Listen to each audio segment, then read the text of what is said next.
Hey students, so I will be here to discuss the last lesson in basic microeconomics, which is about international trade. So in this lesson, you should be able to understand five main things, no, our learning objectives. No, first one is to understand the concept of international trade. So what's the importance of global trading, no, when it comes to economics or the economy of each country. Second objective is to define the principle of comparative advantage. Third is to learn the gains and losses of exporting countries and also importing countries.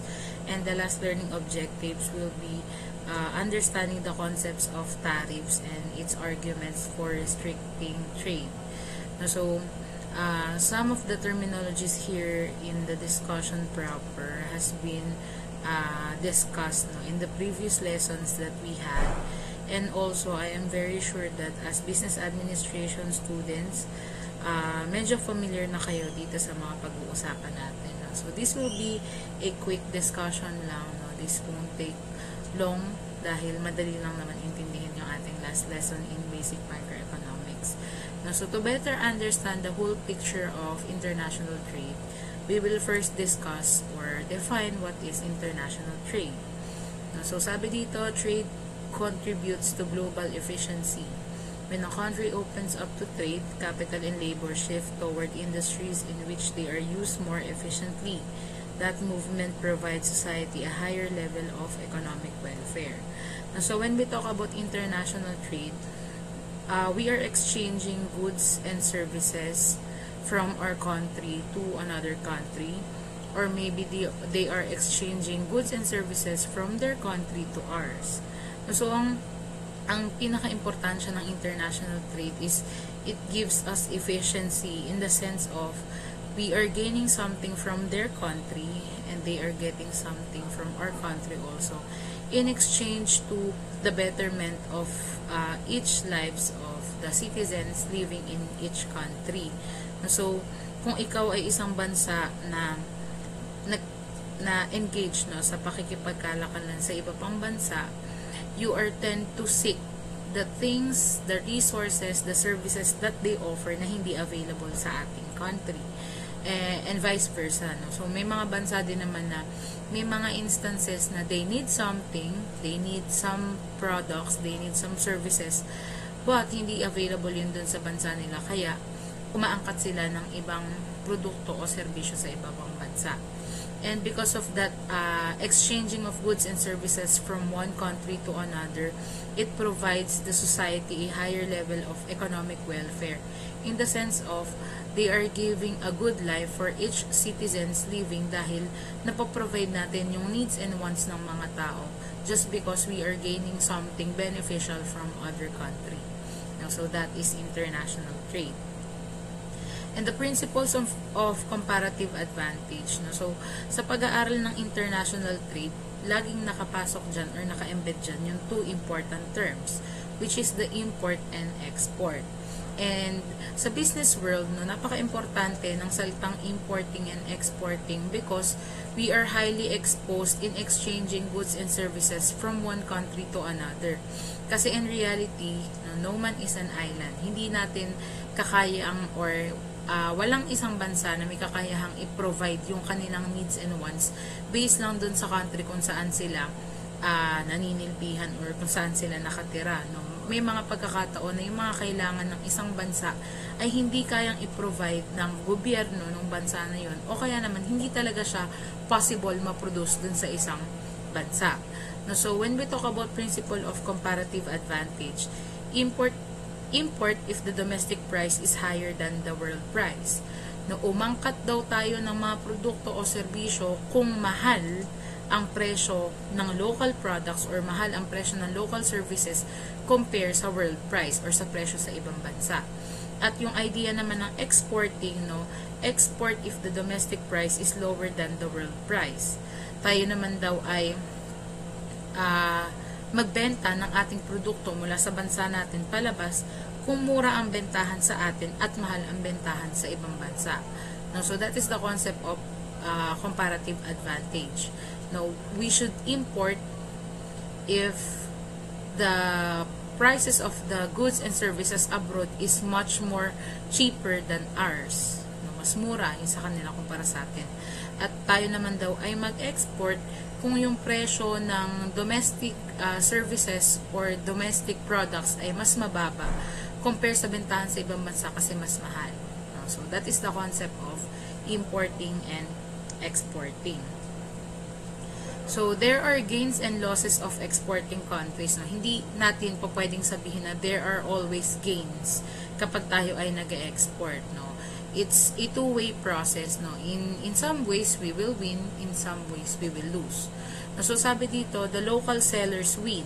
Kung tayo daw ay exporting country or tayo daw yung bansa na nagbebenta ng serbisyo o produkto sa labas, ang local sellers daw ay nananalo. So, ibig sabihin nun, the domestic producers gain because they can sell it at a higher price, which is true. No, kung mura ang bentahan sa atin at nabebenta natin na mahal sa ibang bansa, mas nananalo ang local sellers. No, in the other hand, sabi dito, local buyers lose. The domestic consumer lose because they have to buy at a higher price. No, kung nabebenta natin ang isang produkto o serbisyo ng mas mataas abroad, mataas din ang presyo sa atin. No, like for example, nabenta natin yung chili garlic bagoong sa Singapore ng 500 per bottle. So, ibig sabihin, kung nabenta natin sa ibang bansa ng ganong kamahal, bilang mamimili dito sa Pilipinas, ganon din yung tendencies na gagawin ng mga sellers. Ibebenta na lang din nila ng mahal. Kasi sa world price, ganon yung bentahan, 500 per bottle. So, ibebenta rin nila sa Pilipinas yun ng 500 per bottle. So, tayong mga mamimili dito sa local or sa domestic, medyo natatalo tayo. No? Kasi pinagpapantay ng presyo ng mga sellers yung bentahan sa ibang bansa at saka sa atin.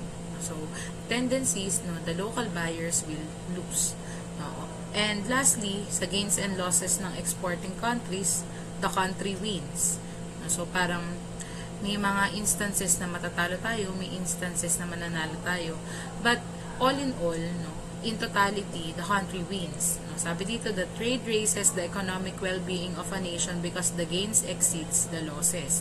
Kasi isipin nyo na lang na nag-export tayo ng ating produkto o serbisyo sa ibang bansa. Ang tendency nun, mas nabebenta natin yung mga produkto na dito na po-produce ng mas mahal dahil binibenta natin siya abroad. So the tendencies there is the country will win because we will gain much more sales, we will gain much more profit than the cost or the expenses that a business will procure or yung marireceive nila or yung gagasasin nila na mas maliit kasi mas kumikita sila dahil nabebenta nila ng mas mahal. No, so just always remember that in the gains and losses of exporting country, the local sellers win, the local buyers lose, but still the country wins because it raises the economic well-being of the nation. Now, on the other hand, syempre may gains and losses din ang importing countries.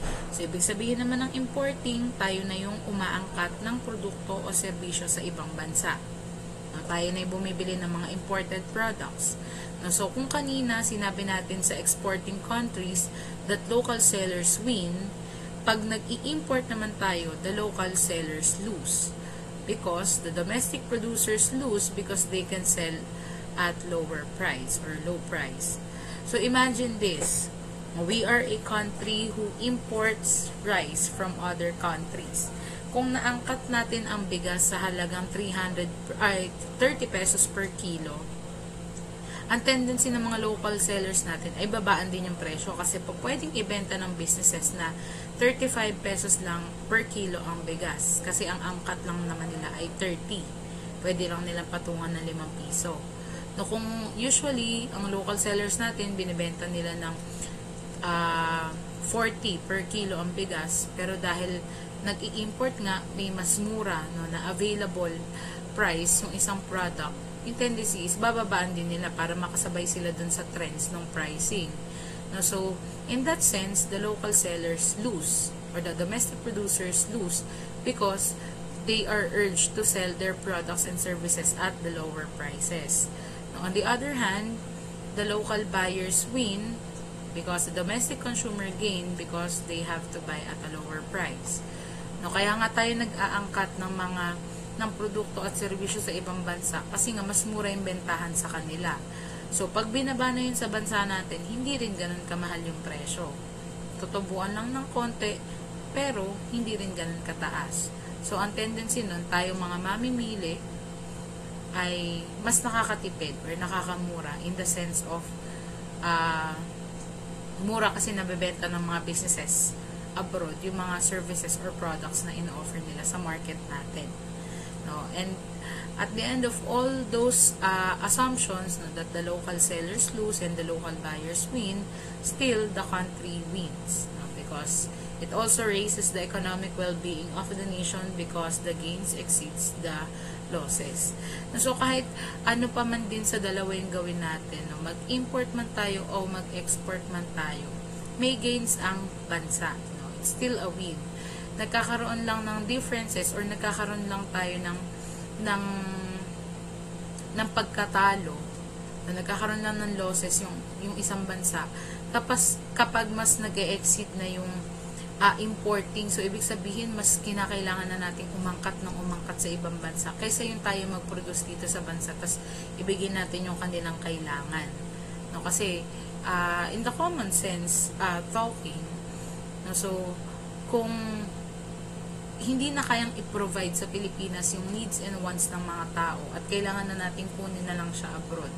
So, may tendencies na mas may taxes, mas may tubo, na ang mas kumita ay ibang bansa kumpara sa atin. So, natatalo yung bansa natin. But in reality, no, a country works in both ways. No? Nag-export tayo at nag-import din tayo. Hindi po pwedeng nag-import lang tayo na nag-import tapos wala tayong ina-export. No? Kasi there are some things that are available in our country that the other country doesn't have. So, at the end of the day, even if there are gains and losses from importing countries and exporting countries, in both ways, the country wins. So, yun yung importance or that is how important the importing and exporting in each country.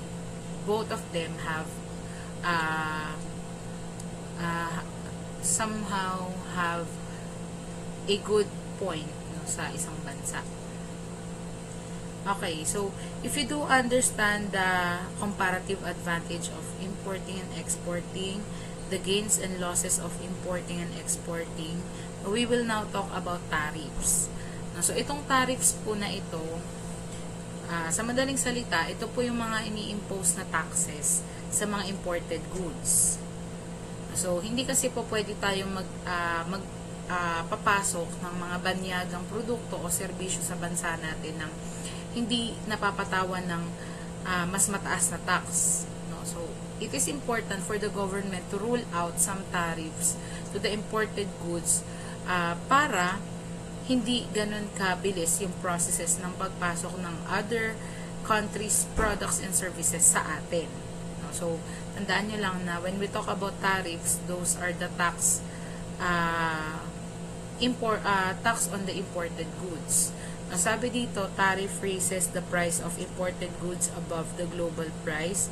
The domestic quantity decreases, the quantity supplied increases.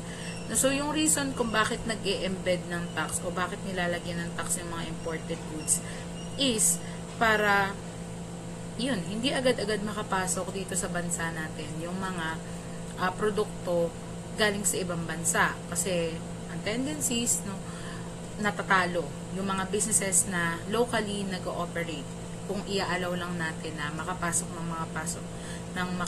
yung mga services and products na ino-offer abroad. On the other hand, yung domestic quantity kumokonti. So, ibig sabihin yung napoproduce sa bansa natin ay kumokonti or hindi kailangan paramihin dahil nga meron ng mga imported goods na available pero may mga naka-embed sa kanila na additional taxes. No? And syempre, kung meron ng available goods na domestically pinoproduce at meron na ring at may mga goods and services na rin na nanggagaling sa ibang bansa, ang tendencies nun ay nagkakaroon ng increase in quantity supply.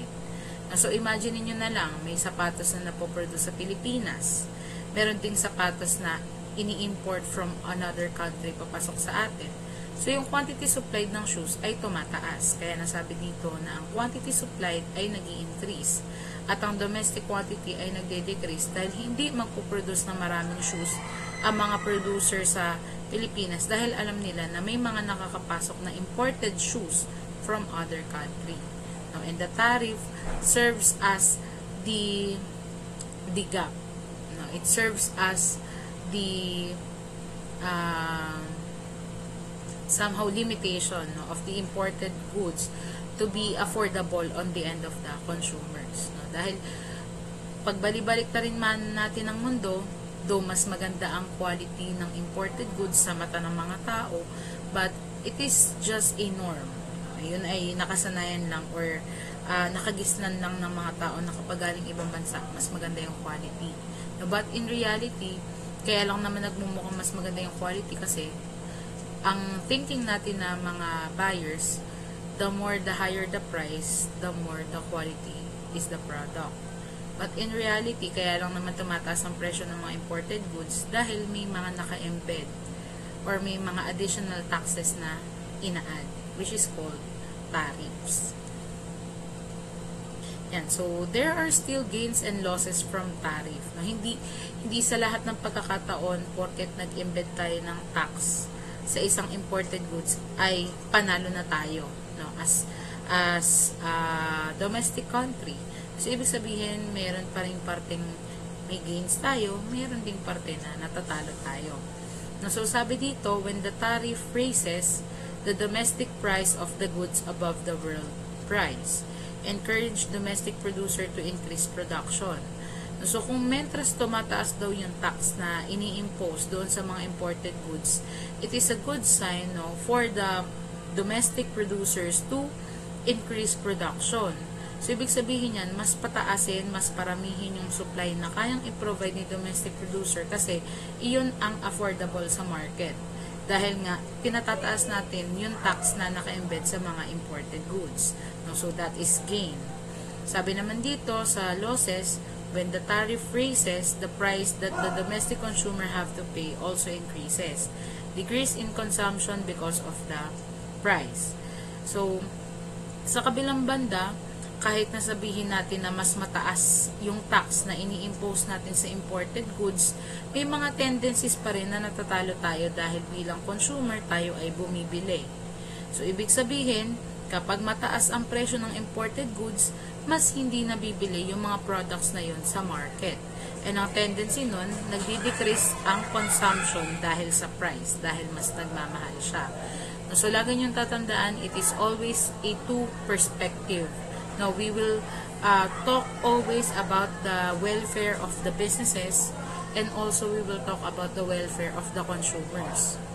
No, kung sakali man na si Ma'am Shania ay mahilig sa sapatos, tapos tumaas ang tax sa Nike shoes, Nike shoes yung iniipon ko or kinokollect ko. So, ang tendency nun, mas hindi ako makakabili lagi kung mataas ang i-impose na tax dun sa Nike shoes dahil nga imported siya. Pero sa end naman ng mga producers, it is a gain na nagmamahal yung Nike kasi ang nagiging affordable sa market ay yung domestically produced rather than the imported goods. No, so those are the gains and losses from tariff na sinasabi nga natin, hindi lang siya lagi tayong nananalo. No? Meron ding downside ang taxes na ini-impose sa imported goods. So other benefits of trade, so bukod sa nakakapagpalitan tayo ng produkto at serbisyo sa ibang bansa, nakukuha natin kung ano yung meron sila, na-utilize natin. On the other hand, ganun din sila, kung ano yung meron tayo ay pwede nilang ma-experience, pwede nilang matikman. No, meron pang ibang benefits yung trade. So sabi dito, the consumer enjoy increased variety of goods, which is true. No, there are lots of available goods and services in the market because we allow to produce domestically and we also allow importing or yung galing sa ibang bansa papasok sa atin. So marami tayong choice na pamimilian sa mga goods na available sa market. Now, second is the producers may achieve lower cost by producing on a larger scale. Now, so sabi dito, dahil nga pinag-uusapan natin na pwede rin tayong mag-export sa ibang bansa, no, so pwedeng mag-produce ng madami si producer kasi nga bukod sa kinikater na natin yung needs and wants ng mga tao sa bansa kung saan tayo nag-ooperate, nag-export pa tayo ng ating produkto sa ibang bansa. So, kumbaga, mas dadami dapat yung mga outputs mo as producer kasi nagbebenta ka na dito, nagbebenta ka pa sa ibang bansa. No, so, it is also a benefit of a trade. Third is, competition from abroad may reduce market power of domestic firms which would increase total welfare. Diba nga sabi natin sa pag-aaral ng welfare economics, hindi porket even no yung pagkakaalat ng resources masasabi na natin na meron tayong welfare economics. Hindi siya ganon. So sabi dito, kung meron daw competition mula sa ibang bansa na nagiging rason para mabawasan no yung market power of domestic firms, mas tumataas ang total welfare ng isang economy. No? In what sense? Imagine niyo na lang na lahat ng mga importanteng bagay sa Pilipinas o lahat ng kailangan ng mga tao sa Pilipinas ay ginagawa lang sa Pinas. So, ibig sabihin ng tendency nun, lahat ng tao ay magpuproduce na lang kaysa bumili. Kasi available naman sa bansa natin lahat ng kailangan natin. Which in reality, it doesn't happen. No, may mga pagkakataon na yung resources ay wala sa atin, available lang sa US, available lang sa Japan, at kakailanganin natin talagang i-allow na makapasok yung kanilang products or services sa atin para mabigay yung needs and wants ng tao. No, so, in that sense, mas tumataas yung welfare economics ng isang bansa dahil nag-i-even out yung needs and wants nating mga tao sa kayang i-provide ng bansa natin at ng ibang bansa. No, so, yun yung other benefits ng trade. And lastly, the trade enhances the flow of ideas, facilitates the spread of technology around the world. Now, in this generation, it is much more important for our country to adapt with the changes, with the development, innovation that the other country have. Hindi kasi tayo ganun kayaman. Hindi ganun ka-modernize ang Pilipinas at hindi ganun kayaman ang Pilipinas para makasabay sa trends na meron sa machineries, sa facilities, na meron ng ibang bansa. So, in that sense, we are gaining something from other country because we also utilize, we also exercise and get the benefit of the technology that they have dahil hindi iyon available sa country natin. So, iyon yung apat pa na other benefits ng trade. Yan. And on the last part of this discussion, so we will be talking about the arguments for restricting trade. So, it is normal for a country to experience na magkaroon ng hardship sa trading. Normal yun sa isang bansa na hindi maging madali yung sitwasyon ng pagpapapasok ng pagkakalakalan ng produkto o serbisyo mula sa ibang bansa papunta sa atin o sa atin papunta sa kanila. There are always hindrances, there are always problems, and in this part, in the arguments for restricting trade, mag-specify tayo ng arguments and also magbibigay tayo ng economist view. So, kung ito yung sinasabi nilang argument, ano kaya yung pwedeng solusyon na naiisip ng mga economist? So, yun yung discussion natin sa last part. First argument is the jobs argument. When we talk about jobs argument, sabi dito, the trade destroys jobs in industries that compete with imports. Sabi dito na the more we trade products and services, mas pinapatay ng trading yung mga pwedeng trabahuhin ng mga tao sa isang bansa, which is somehow true. Kasi imagine niyo na lang, hindi na lang natin ipoproduce, iaangkat na lang natin sa ibang bansa. Mas madali kasi available agad yung product. But on the other hand, nawawala naman ng trabaho na pwedeng gawin yung mga employees dito sa bansa. Sabi dito sa economist response, look at the data to see whether the rising imports cause rising unemployment. And sa pag-aaral ng data, it is much more important for the government, for the economists, for the agencies, and for the lead of the country to understand if there are correlation between the rising import and the rising unemployment. Kasi hindi natin po pwedeng sabihin na nawawalan ng trabaho yung mga tao dahil nag-aangkat tayo ng produkto sa ibang bansa. Kasi po pwedeng, ang reason talaga kung bakit nagkakaroon ng unemployment ay dahil walang available job sa bansa natin na hindi naman somehow related sa pagkakaroon ng mataas na imports ng goods and services from other country. So, dapat pag-aralan, busisiin ng maigi yung data kung talagang may relationship ba yung rising imports sa rising unemployment. So, that is the first argument, which is called jobs argument. Next is the national security argument. So, kung kanina dinidil natin yung kawalan ng available na trabaho sa bansa, dito naman sa national security argument, sabi, an industry vital to national security should be protected from foreign competition.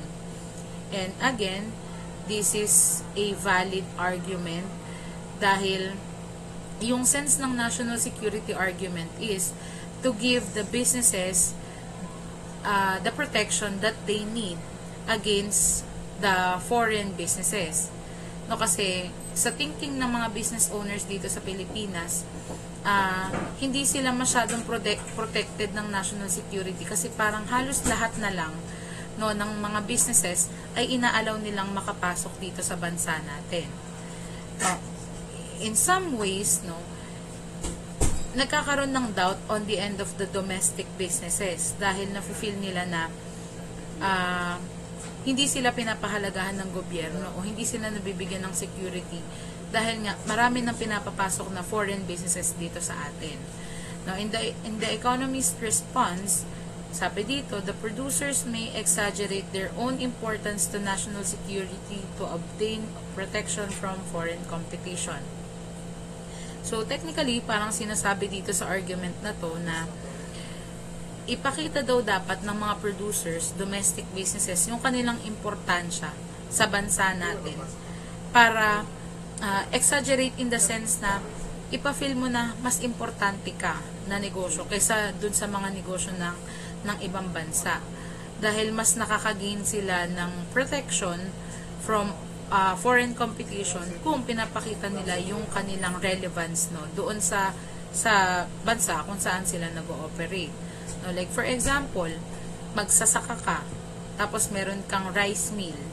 Ipakita mo yung importansya mo na bakit mas kailangan kang bilhan kaysa umangkat na lang ng bigas abroad. So, yun naman yung national security. It's very different from jobs argument kasi kanina, ang pinag-uusapan natin ay yung availability ng trabaho.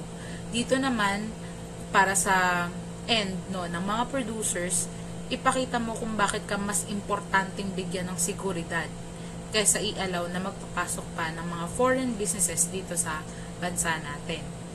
So, that is the national security argument. Third is the infant industry argument. So, when we talk about infant industry argument, a new industry argues for temporary protection until it is mature and can compete with foreign firms. So, dito naman sa infant industry argument, marami kasing mga negosyo sa bansa natin na nagsisimula pa lang. And technically, those startup businesses, they wanted somehow to feel secured. They wanted somehow to feel protected dahil nga bago pa lang sila at meron pa silang opportunities na pwedeng gawin sa bansa natin para i-provide yung needs and wants ng mga tao, dapat ay bigyan daw sila ng temporary protection para makapag-compete sila sa mga foreign firms kapag sila ay nag-mature na. And ang economist response naman dito, if a firm will be profitable in the long run, it should be willing to incur temporary losses. And that is the reality of business. May mga pagkakataon sa mga businesses na matatalo ka. May pagkakataon sa business na mangungutang ka. Kasi kung alam mo na sa pangmatagalan, mas kikita ka, willing ka dapat matalo habang nagsisimula ka pa lang. And again, that is the reality of the business, and even the economists also think that way. No, hindi man sila business-minded, hindi man sila business owners, pero as professionals and lead sa economy ng isang bansa, they also see that way, na dapat matalo ka muna kahit papaano. Kung alam mong magiging profitable ka in the long run. For example, yung mga businesses na tanyag dito sa Pilipinas na locally na establish, no? Jollibee. Hindi mo naman po pwedeng sabihin na simula nung nagsimula ang Jollibee ay lagi na lang silang profitable. May mga downsides din niya, may mga downtime din niya na nangutang din siguro yung CEO niyan. Gumawa rin sila ng paraan para tumaas yung stocks, yung shareholders, yung capital na meron yung Jollibee para mas makapag-expand sila. So, meron talagang pagkakataon na matatalo ka. Makaka-experience ka ng temporary losses. And that is the response of the economists when it comes to infant industry argument. And lastly, the unfair competition argument. Sabi dito, producers argue their competitors in other country have an unfair advantage due to government subsidies. The economist's response, we can import extra cheap products subsidized by the other country's taxpayers. So, dito naman sa unfair competition argument, sinasabi dito na yung mga businesses daw ay nakikipag-argue, no, sa kanilang mga competitor sa ibang bansa dahil nakakaramdam sila na mas may advantage ang mga foreign businesses because nagsasubsidize yung government sa kanila. So, ibig sabihin, mas pinopondohan ng gobyerno yung mga businesses from other countries, no? Kasi, for example, we are importing products and services to them. So, ibig sabihin, nagbabayad tayo ng mas higit sa kanila. Kesa pondohan na lang ng gobyerno sana yung mga locally or domestic na mga businesses dito sa bansa natin. No, mas aangkatin na lang natin yung sa ibang bansa. Bilhin na lang natin yun sa kanila. Na ang tingin ng mga businesses dito sa Pilipinas, dapat sa kanila na lang ibuhos yung gagastusin na pera para umangkat ng produkto sa ibang bansa. Ang sinasabi dito ng mga economists, ang tendencies lang naman ng isang bansa or ang tendencies lang naman ng bansa natin para mag-import ay kung mas mura ang bentahan sa ibang bansa compare sa kung magkano ipoproduce dito sa bansa natin. Kagaya na lang ng example ko kanina, kung kaya nating angkatin ang bigas sa halagang 30 pesos per kilo sa ibang bansa, tas ipoproduce natin sa Pilipinas ng 35 pesos, so, talo na tayo ng 5 pesos kung dito natin siya ipoproduce. Kaya, mag-import na lang tayo. So, it's still a win on our countryside, pero, ang ginagamit natin ay produkto ng ibang bansa. So, win pa rin natin yan kasi hindi na tayo masyadong gagastos kasi mas mahal yung production sa atin. At, aangkatin na lang natin ng mas mababa yung presyo, sabi nga dito, extra cheap products from other countries. No, so, yun naman yung argument na sinasabi sa unfair competition.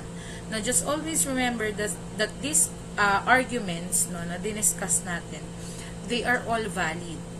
No, lahat to ay may point kung bakit nagiging ganito yung perception ng mga tao sa Pilipinas, bakit nagiging ganito yung perception ng mga tao, dahil valid at sa katotohanan na experience naman talaga to ng mga tao sa isang bansa na angkat kayo ng angkat, nawawalan kami ng trabaho. But on the economist responses, dapat mas pag-aralan, pinapaunawa sa atin bilang tayo ay mga somehow economist thinker na dapat, no, after this subject or after this program, yung basic microeconomics. Dahil nga tinuturo sa atin kung paano mag-isip ng kagaya sa mga ekonomista, unawain muna natin yung konteksto ng argumento bago tayo magkaroon ng hasty generalization about dun sa argument itself. No, kasi hindi natin pa pwedeng sabihin na oo nga nawawalan nga talaga ng trabaho yung mga tao dahil nag-i-import tayo. Anong basis? Kaya sabi ng economist, pag-aralan yung data kung talagang merong relationship yung rising import sa rising unemployment.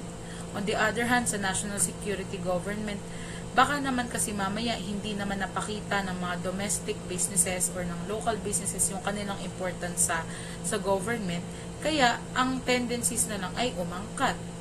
Kasi hindi naman pala sila sumusunod masyado sa mga rules and regulations ng bansa. Yung mga foreign businesses sumusunod. So, mas napapansin sila compare sa atin na mga local business owners. Tapos, dun sa isa sa infant industry argument, takot ka namang sumugal. Kabago-bago mong negosyo, ayaw mong maka-experience ng losses na in reality, it will happen kung gusto mo maging profitable in the long run. Kaya ganun yung nagiging responses ng ating economist na as economist thinker, dapat ganun na rin tayo mag-isip. Now, when it comes to the arguments ng mga tao sa atin tungkol sa foreign businesses sa pagre-restrict ng trade. So, again, in this lesson, we discuss what international trade is, what is the principles of comparative advantage, ano yung difference ng import and export, the gains and losses of exporting and importing countries, and also the concept of tariffs, and the arguments for restricting trade. So that ends my discussion regarding this last lesson. And I do hope na you gain something from this discussion. And this is very much catchy to discuss. Napakaganda pag-usapan itong topic na to. Dahil makatotohanan at it happens in reality. Ganitong mga klaseng topics. Ayan, so if you do have questions, clarification, violent reaction regarding this discussion, you can message me through our class GC or even PM me sa Messenger para ma-entertain ko yung inyong questions. Ayan, thank you so much for listening to this recorded discussion, and that ends up my discussion in Basic Microeconomics, which is all about international trade. So, at the end of this subject, I do hope na all of you understand the importance of understanding the basics in economics. So, nakaka-apekto talaga ang economics sa pang-araw-araw na buhay natin, at kahit na hindi natin maalala yung specifics, yung mga terms na diniscuss natin sa dami, sana lang may ma-embed sa inyo ng mga learnings na you can use in your real life situations. Thank you so much for listening and have a